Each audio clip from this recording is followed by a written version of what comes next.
Hey, this is Sensibility Speaks. Welcome to my channel. Thanks for stopping by, and don't forget to like, share, and subscribe.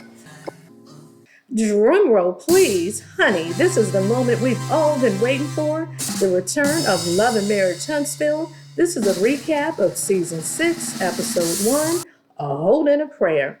Now, the episode opens up circa 2019. So, present day, Huntsville has been the fastest growing city in the country. So, that's interesting to know. And I like to think that Love and Marriage Huntsville played some part in that. Also, Huntsville is known as the Rocket City because it's the home of NASA's Marshall Space Flight Center, which has been responsible for developing rockets and propulsion systems for the U.S. space program since the 1960s. Honey, they got engineers and all types of stuff. They also say that every real estate article published says that Huntsville is one of the best places ever. So I find that to be pretty interesting. That's all right. I am so happy that Carlos King decided to listen to the viewers, he in production. They seem to be focusing on business this time around as opposed to mess. And it appears as though they won't be trying to isolate Melody because, honey, those last few seasons and this last one in particular was very dark, very dark. And I'm just here for them trying to start on a positive note. And I'm sure that Oprah Winfrey and some of the powers that be probably heard the outcry from the people like, you're going to stop bullying Miss Melody Cherie. So we see that Melody Cherie is doing her property preservation. And she tells, I guess, a group of students that, every time you come into a house, you better be on it, looking for ways to improve. So that's a good thing. They're focusing on her business, money making Melody. And so now we transition over to Sheree, and she says that everyone has a past, and she doesn't judge him, talking about Mr. Martell Holt. Girl, you should. You really should. Now, we know Tiffany has zero filter, honey. She says, well, do you think Martell is completely over Queen Melody? That would be a no. And so now we switch over to Martell. He says, I'm not 100% ready for a full-blown relationship. I'm still in therapy. I would definitely say it's allowing me to be a better person. Honey, that remains to be seen. And a lie detector says that is an untruth, okay? Because we've seen all your shenanigans during the off season. You had Miss Melody all in court trying to take full custody of those kids. Yes, you were. You're trying to take the M&M kids. But I don't think that worked for you, old Marty Marr, did it? And you're still messing with your side chick. Oh, that's right. You're divorced, so you shouldn't have a side chick, but she just still behaves like one, and you still treat her like one. So anyway, he's in therapy. We'll see how that goes. And he says, hopefully that'll help him mentally, physically, and emotionally. And so now we switch over to Maurice and Kimmy. In this clip, it says they have one more chemotherapy treatment. They're fighting a good fight, and that's a good thing. So Maurice asked Kimmy, did you feel a way about disciplining Monster because you think that Kiowa would feel some type of way? Kimmy was like, if you ask me that one more MF time, I really need you to stop saying that sentence, okay? I'm just like, okay, so that's going to be the storyline, how they discipline and raise Monster. I'm not going to call him Monster, Maurice Jr., okay? So Kiowa, as we know, has entered the building. Marceau says this season we're looking for a lot of growth. And it seems like he hired someone new because, as we saw in the trailer, the brother's hanging his degree up on the wall. Now, Tisha feels some type of way, and I think he hired this particular person to actually run the operation. Now, I thought that was Tisha's job, right? You guys are supposed to be in partnership. She has 51% ownership of Scope, but you're trying to cut her out of the equation. You used her for a good credit, got her name all on stuff, probably qualified for small minority-owned business type of set-asides because being a woman and Black, that is, you qualify for certain things. You ought to be ashamed of yourself. But anyway, Tisha feels blindsided, and she says that the brother has moved in the office, I guess moved into their space, okay? So we flip over to Tisha and Marceau. And as we know, they are trying to kick back off the comeback group, and the mission is Black business. Tisha says that they have a Black Expo coming up, and she wants them to work together as a collective. And everyone supposedly is in, and we'll see how that goes, right? And that's why they're all there. So, and I think that's the whole premise that Carlos is trying to focus on, because he saw that recipe worked in the beginning when everyone was drawn to the show during season 1, because we were looking for Black excellence. We were looking for Black business and entrepreneurs. And yeah, we were looking for opulence, wealth, and how to get the blueprint to business, child. So anyway, it's back to business. So now we switch over to Melody. She says that she hadn't actually spoken to Kimmy. She's only spoken to her a little bit by way of social media. So she says she's definitely due for a check-in with her. And she says that she really appreciates the people in her life who are willing to understand and get her. And also, in reciprocity, she understands if she gets them. Melody is busy. She wears many hats. She's multifaceted, multi-talented. She didn't have time to babysit a friendship. Now, that's not to say you're not going to be a good friend, but if you're a needy friend and want to sit on the phone and talk 24/7, and she has 4 bambinos to take care of, she didn't have time for that. She loves the fact that Kimmy respects her boundaries and all in all, just, respecting her space. And she says that's added to the value of the friendship. So now they get together, they're sharing pleasantries. Girl, I ain't seen you in a minute. Child, I know, girl, I've been in the house. Kimmy wishes her a happy belated birthday. She was like, I hope you had a great one. She was like, girl, 37 feels good. Melody just had a 37th birthday when this aired. She said, yeah, I had a great one. Child, it was good. And we switch over to the confessional, and she's like, child, Kimmy's asked me about my birthday and my Vegas trip. She said, I'm being a little coy because that's my personal business. So Melody, she's not willing to divulge who she's dating and all that stuff. She says everyone wants to know, point blank period, who she's dating, who she's dealing with. And she said that's neither here or there. She's not willing to talk about that. She said she just had to take a break, refuel, get it together, decompress. And Kimmy told Melody, she said, girl, I'm trying to get out the country. She said, I literally just told Maurice that just like 20 minutes ago. And Melody is like, girl, where you want to go? What you want to do? And Kimmy says, Maurice seems to be in a funk. He says, no, I'm not in a funk. And she's like, child, okay, whatever. But basically, Maurice wants Kimmy to chill out. He feels as though Kimmy has been running and gunning, and she really needs to just recharge her battery, especially her going through chemotherapy and everything. And she still has a few more rounds of chemo to go and pending surgery. And so, I'm going to lighten up on you a little bit, Maurice, because there was a time that quite a few people thought that you treated Miss Kimmy like a mammy and a mule, honey, working her to the damn bone. But I'm glad that you have gotten off of that and you understand that the sister needs to heal. And we're glad that you're in support of that. And he goes on to say from the first time he met Kimmy, she was just doing it. She got things done. She executes, and flawlessly at that. You have to realize Kimmy was a single mother. She was independent, and she was running her household. She was a successful nurse. And the sister had it going on. She wasn't dependent like someone we know, whose name shall remain nameless. Kimmy thinks Maurice is being extra. He's like, no, sweetheart, I'm not being extra. That's the point. Even though you know that the treatment is for the greater good, it's really tough just seeing you go through because it's a battle, okay? And I think it really shook him to his core. And life really happened, and he realized that she was literally fighting for her life and him not really being able to do anything but just be there. So, he's really protective of her at this point. But I love the fact that Kimmy says that she likes to think positive, and I'm all for the law of attraction, and it's all about things manifest twice, internally and externally. So you think a thing and it manifests outwardly. And so she is drawing goodness upon her. So Melody asks, well, what's going on with the treatments, right? When are you going to have the surgery? Like, what's the time frame? She's wondering, like, is it a month or two? And basically, Kimmy tells her, no, try more like a week or two, right?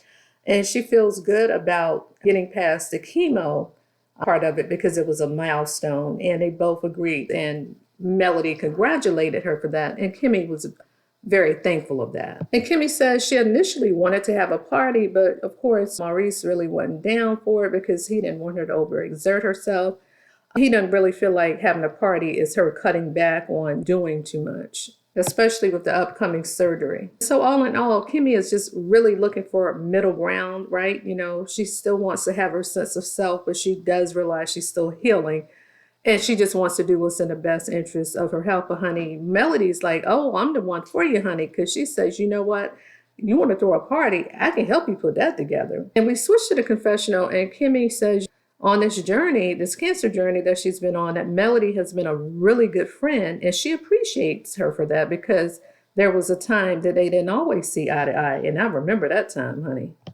Child, they cut over to that scene where she was like, y'all need to check yourself. And Kimmy was like, I ain't got to check ish. I'm like, ooh, yeah, you were something else back then, honey. But I'm glad that you and Melody are bonding. So all in all, she says her and Melody have gotten closer. She feels as though she's a good friend. So, but Kimmy does tell her that she's going to invite everybody to her party, but she does appreciate her pulling it all together for her. And then she brings up the fact, is there anybody that Melody wouldn't want to come? Because she flashed back to the time when they were in LA and they were not on good terms, Tisha and Melody. And, you know, again, Melody, like, baby, this is your party. This is all about you. I can function with Tisha now. Tisha ain't never the fly on the wall, girl. So, honey, child, they get the role planned, and that was so cute. And so she was like, because basically you going to call some folk and they going to act a little funny. Now, I wonder if production put that together as a way to have Melody engage with the Tishas of the world and Martell in that capacity, or even Stormy, seeing as though they hadn't really been in contact since the reunion, right? And we all know how that ended, really bad and toxic. So whoever put that together, whoever idea it was, I thought that was a nice touch. But anyway, that little role play. Well, hey, you know, this is Melody Hope. You know, Kimmy's having a party, and you know, we would like to invite you.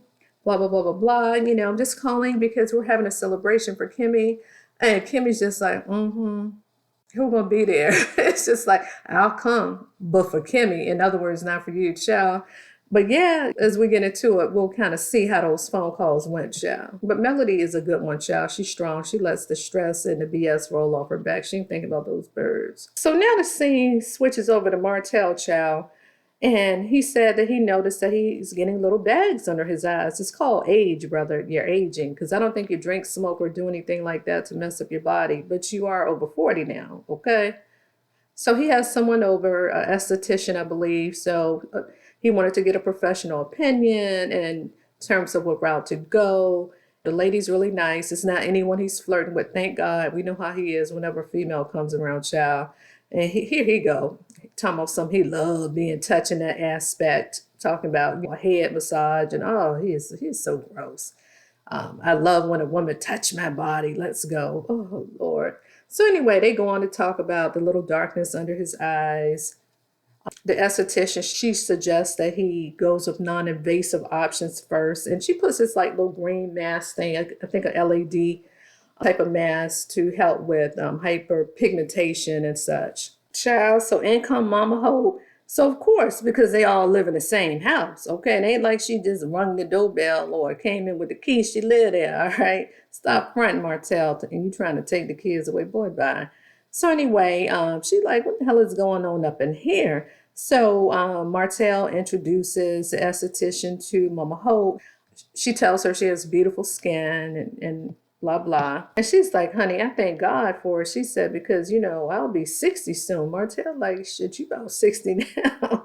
But anyway, she's aging gracefully. I know people beat Mama Holt up and say things I'm not even going to repeat on here. But, you know, God bless Mama Holt until she started messing with Melody. So, honey, here comes Sheree, just like clockwork, as if she just called out the blue. He just happened to have his cell phone. And so they FaceTime. And so he's like, well, where you at? Where you calling from? You know, she's on a girls' trip for Real Housewives of Atlanta in Portugal.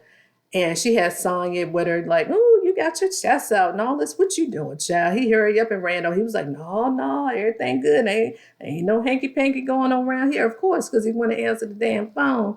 But anyway, they show Mama Holt. They said, told Sheree hi. So anyway, they talking. He wants to know when is he going to see her. Tell him something she will get flued out as if, you know, like he big money, like he big daddy Warbucks, like he going to fly her in. Negro, please. You probably going to go half with it with your cheap ass self. So anyway, they get off the phone. Talk to you later. Bye-bye. And he says in a confessional, you know, I think having a person like Sheree around It makes certain challenges that he's going through in his life easier, being able to talk to someone. I'm like, are you using that girl as a therapist? Oh, I forgot y'all got a beneficial business relationship. Child. Anyway, Sheree's still living her best life.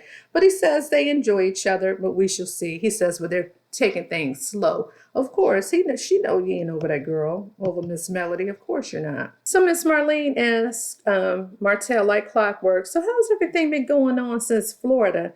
He's like, well, after a nice vacation, now I'm fighting and battling someone that's like family, It's just happened in a vacuum that Melody is the big bad wolf and she is the reason why you guys aren't copacetic. No, because you're trying to take her kids away from her. She can't trust you. You're manipulative. You're extremely narcissistic. I could go on, but let me just stay on cue here.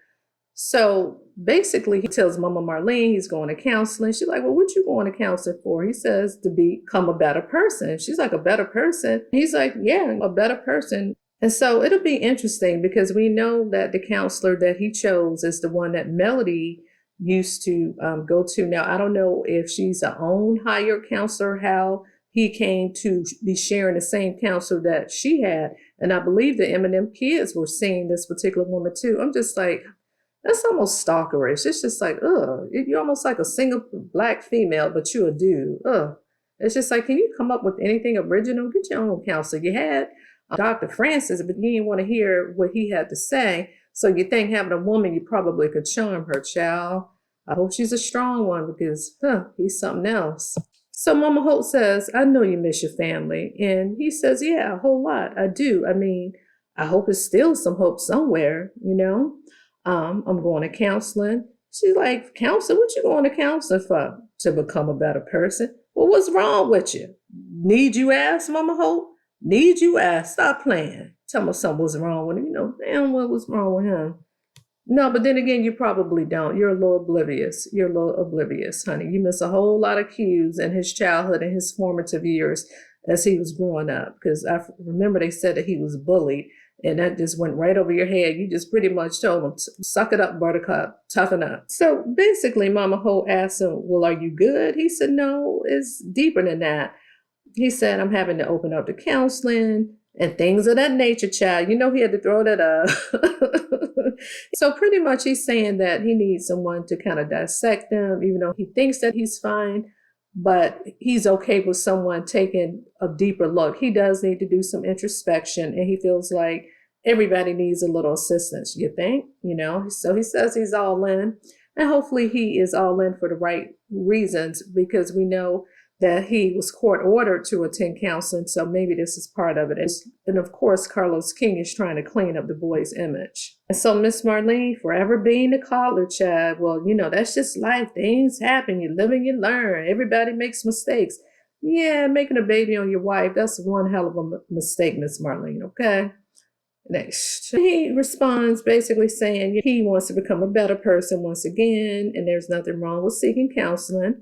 He said that he and Mel had been talking recently, and I noticed he said that he's been doing what he's supposed to do, which is counseling. So what are you trying to apply? That she has at least seen on the show where she put the babies in counseling back when you didn't even want them to have counseling, and it went right over your head that a tumultuous divorce or the dissolution of a marriage and breaking up the homes, that could be something that could be traumatic for the kids. That went right over his head, but I guess he's getting it now by force, right? So he says since he's been going, he's enjoyed it, and he feels like, it gives him the opportunity to express himself, his issues, blah, blah. And then he said, kids need it, or the kids may need it. And Miss Marlene is like, yeah, I'm sure they do, yeah. But they are in counseling, Martell. You say it as if though you came up with the idea and the concept. Melody had them in counseling. Miss Marlene is a trip child. Ooh, she gonna forever coddle that boy. Anyway, they got a whole Oedipus complex going, like I said in another video a while back. But, she's just like, you just got to get the bitterness out. You just take care of the kids. Stop trying to talk about their daddy to the kids, like you some type of monster. And is. So he goes on to say that he and Mel have the kids, co-parenting, blah, blah, that things will get better. And Mama Holt agrees, hopefully so. Okay, so that's a little bit to unpack there.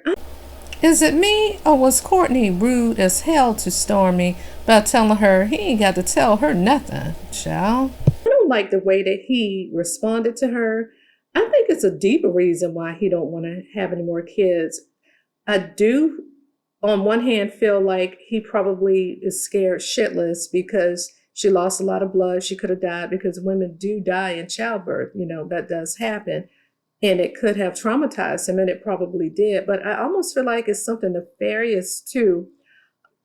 Maybe, I don't know. Some people just, are happy with no kids or one child or just a limited amount. But I feel like it's more than that because he's so adamant about it. And I don't want to call him backwoods and country, but Lord, she was right. She can have a surrogate. Stormy can have a surrogate if she wants. Hell, Candy Beers did it. Quite a few people have done it. Kim Kardashian and countless others, right? It's in vitro. What do they stick the egg into the surrogate or whatever and inject his sperm? Duh, is going to be your biological child, fool. But anyway, yeah, I just didn't like that. And I kind of feel for her. So in that regard, even though she got a lot of ish with her, in that regard, I feel for her. So the scene transitions over to the kids all dressed up. It's Christmas time, and they're matching black and red lumberjack jammies. And I guess they're eating pancake syrup and all that stuff. And so they start talking about a Christmas list. She says, so what y'all want for Christmas? And I think it was Boss Baby. She says, I have a list. And I think Mariah says they want a phone. And Melody said, a phone? What y'all want a phone for? And I believe either it was Tank or Boss Baby that said, well, all three of us want a phone because Dad said I'm responsible for a phone. Okay, so that was Boss Baby. Melody's like, okay. She went on to say, I want an iPhone 14 from Santa Claus. And Melody's like, that's going to be a no. And so Mariah goes off. She takes Sugar Mama to the bathroom. She said, I love y'all. Let me start cleaning up and all this. They switch over to the confessional. She said, these little munchkins over here dreaming about Santa Claus bringing them a phone. She said, honey, child, I'm dreading the phone. She said, Kimmy gave me this list of people to call to invite to the party. And she says she's dreading calling Martell. She's dreading calling Tisha. But fortunately, she says, I have a trap phone, honey. So they ain't gonna get her number. I feel like she's also dreading the kids having an iPhone because we remember that whole phone scandal gate to where people were recording Melody's conversations, and we don't know what Martell intentions was for those kids having phones, right? Especially if it's the type of phone where it has parental controls and he can see what's being texted, or he can instruct one of them to audio record. Who knows? It's just everything's so technologically advanced. We don't know. And so she's probably like, hell no, that's like bringing a tape recorder and giving it to this Bama, unbeknownst to the kids, right? So anyway, we go back over to Melody. So she calls Tiffany. She says, hey, Tiffany, this is Mel. Happy holidays. And Tiffany, ever so jovial herself, happy holidays.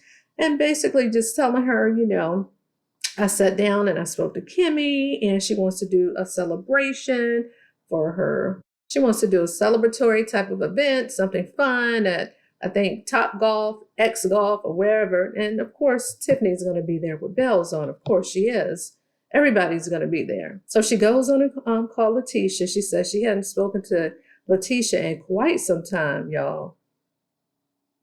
So then they flash over to the scene where they were at the reunion, and Tisha's like, I once had love for you, although you've done a whole bunch of evil things. You have a dark soul, Melody, but I still don't hate you, but you hate her with your projecting ass.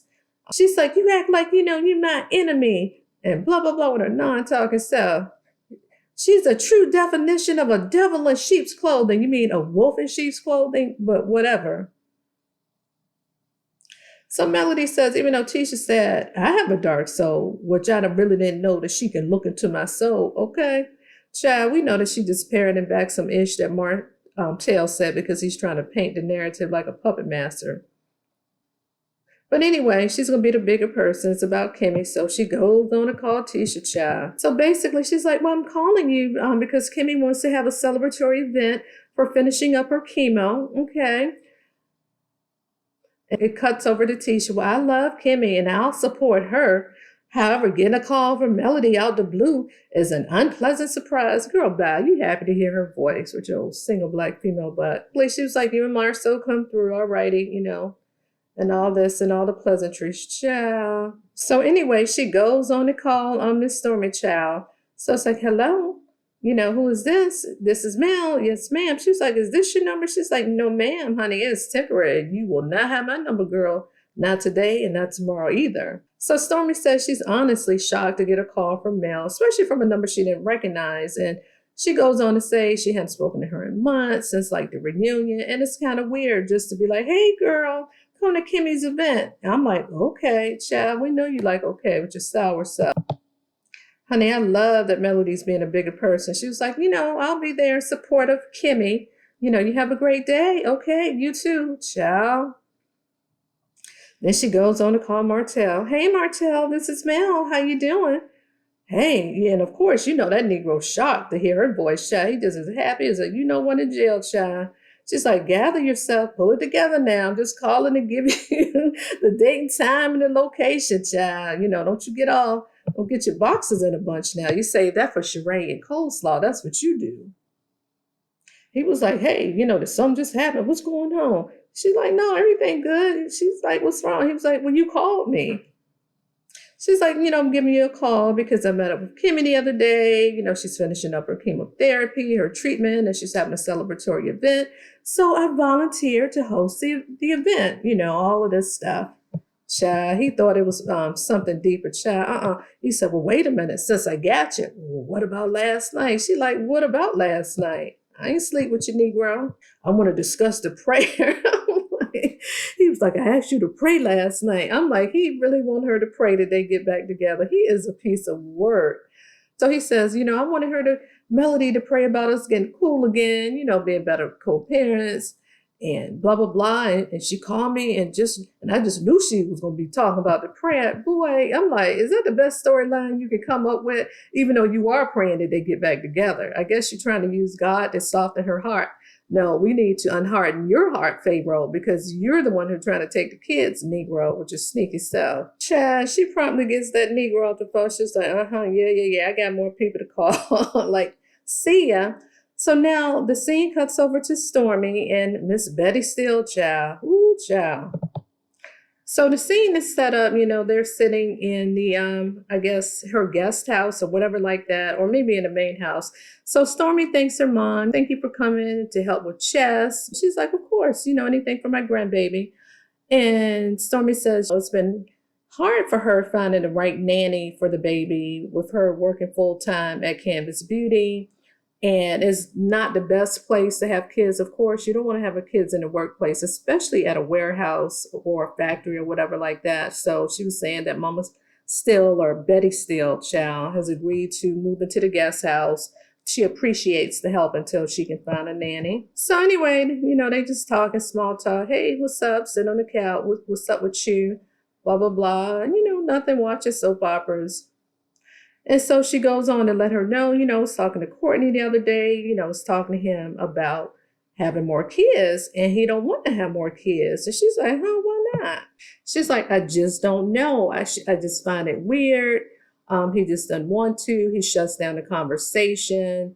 And I guess she's saying after chess, it was like he didn't want to have any more because he was afraid I was going to pass away. Miss Betty says that may have been traumatic for him, which it probably was, even though I think it's more to it, but we shall see. And Stormy feels like, well, he just needs to say that. He just needs to come clean and express himself. Maybe he needs therapy, not maybe. She went through it, but he experienced it on a different level. And he probably, in all seriousness, needs to probably talk to somebody about it because he's probably holding it all in. And the mama goes on to say, well, maybe he doesn't want to talk about it because men get emotional and things like that. And he probably doesn't want to emote in that manner. So as opposed to having that conversation, he tends to avoid it. And that is a trigger for him. So basically, Stormy's like, the fact that he didn't want to, it hurts her feelings because he said no. Okay.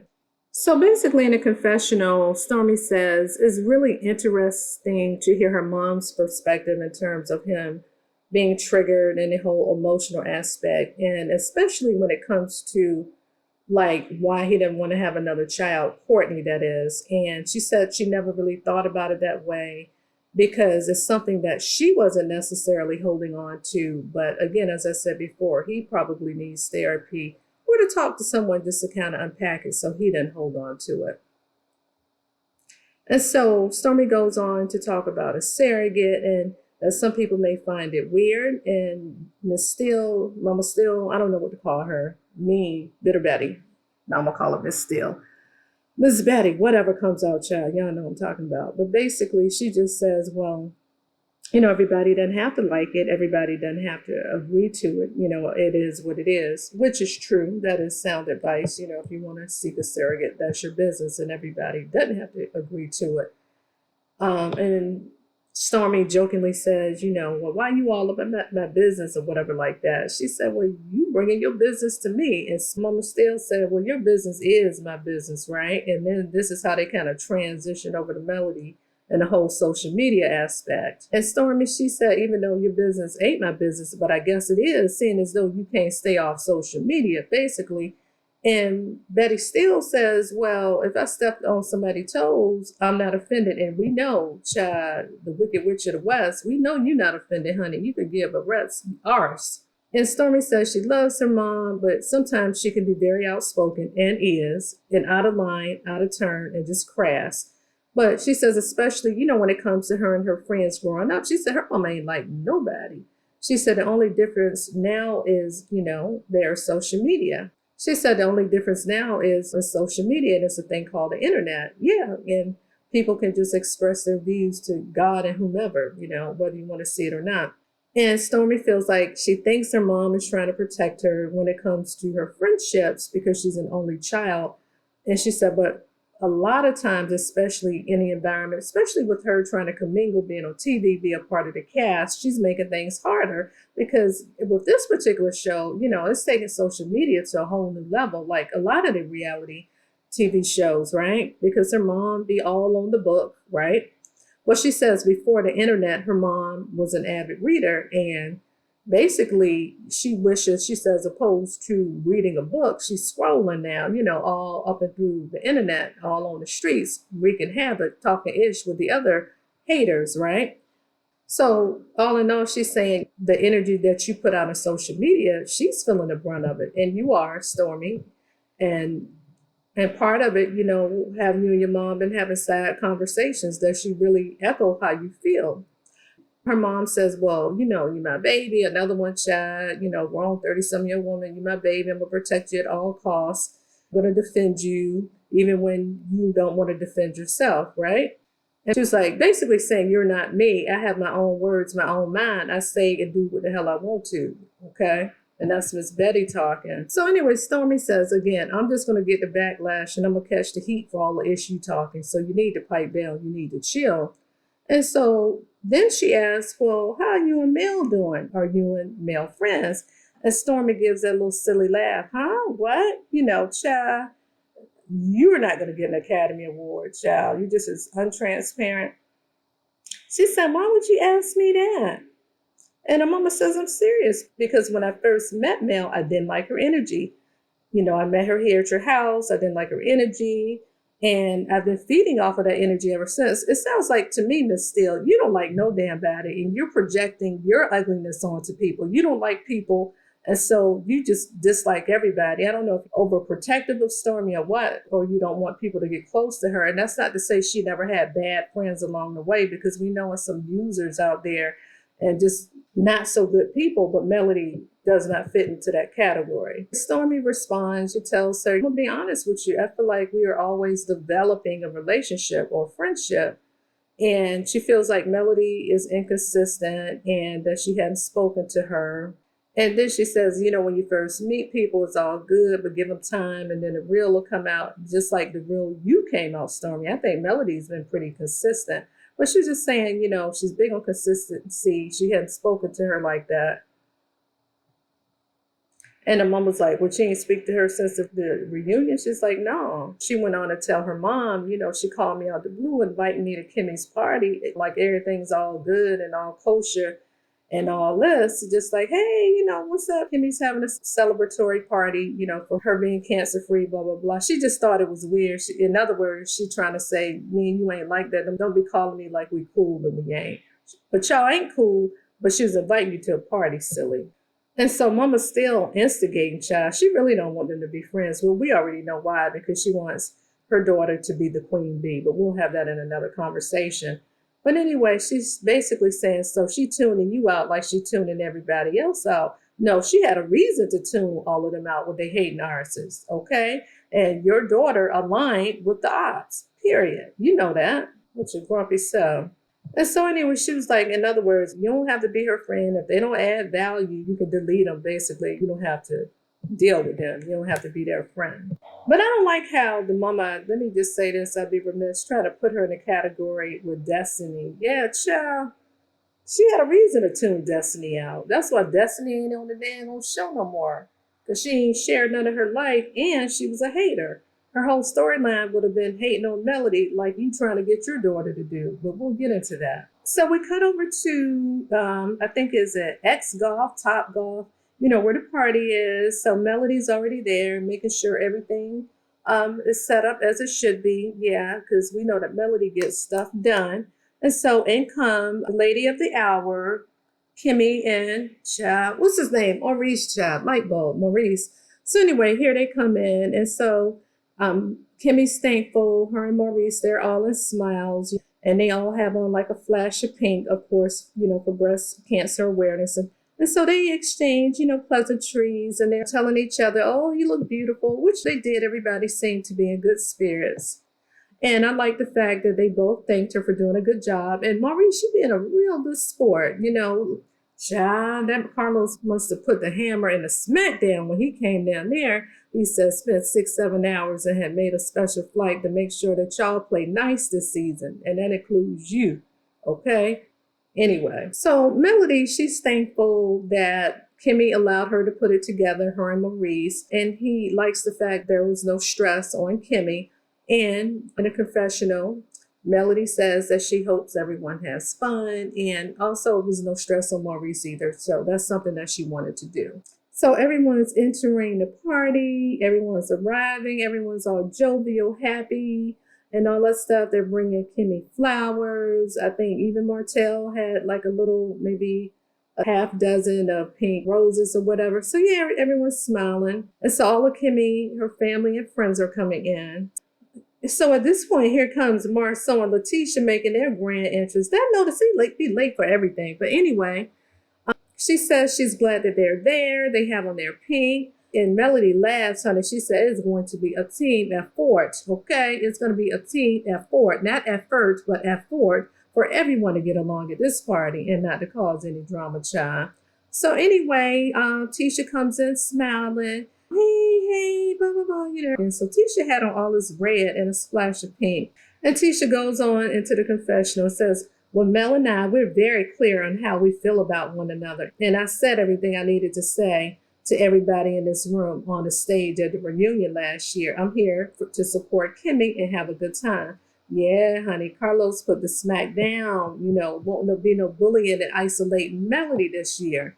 Okay, so child, here comes Miss Stormy. She enters the room, child. So she's like, I haven't engaged with anyone, since like the reunion, and I feel like everyone here is acting kind of fake, like they all hang out or like we all hang out all the time, and I'm just not into it. I don't do all the fake. I'm just chilling. Child, hush, girl. We know you be hanging out with them. We saw you all hanging out with Martell over at what's her name, Sheree's house at Chateau Sheree for the New Year's Eve party. Girl, bye. Cloud chasing off of Sheree as if she's some big ass celebrity. But anywho, and we saw you all hugged up at Black with when y'all were doing that little dance with Tisha, with her non-dancing, but when y'all were dancing with the bottles outside in the dark in the parking lot. Girl, bye.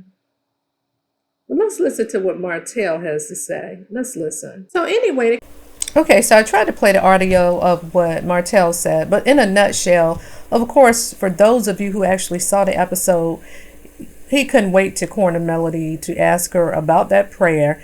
And he's fronting like the prayer was for the kids, but as I said before, the prayer is about him, a Holt in a prayer, getting back together with her as a family unit for whatever selfish reasons he has.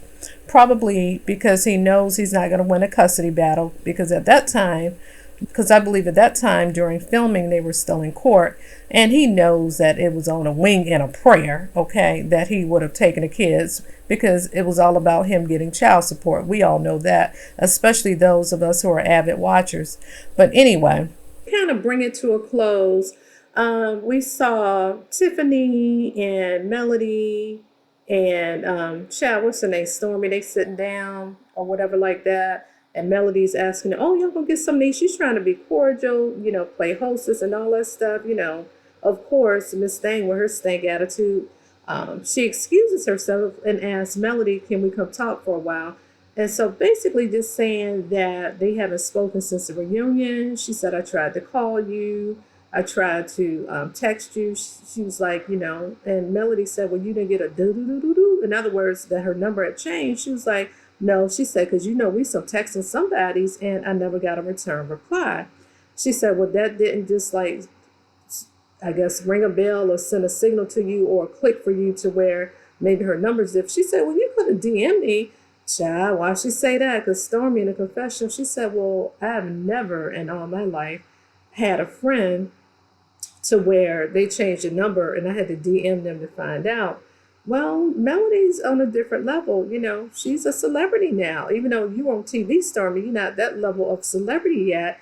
And she has to handle things accordingly. And y'all ain't that type of friends because you've been hanging with the ops. You've been moving real funny when you befriended Destiny, saying me and you really just alike. That's what's up, right? And so, no, honey, no, no, no, no, no. She doesn't trust you. But anyway, that's about it. And so that was a whole in a prayer, child. So I can't wait until next week's episode. I may go live at some point. I'm debating. I know in the some of the upcoming episodes I will. I think it's easier than probably doing the videos, just kind of talking about it on the spot. But anyway, y'all drop down in the comments. Y'all tell me what y'all think. This is Sensibility Speaks. Don't forget to like, share, and subscribe. Thank you to my old and my new subscribers. I appreciate you. Until we meet again. Bye-bye.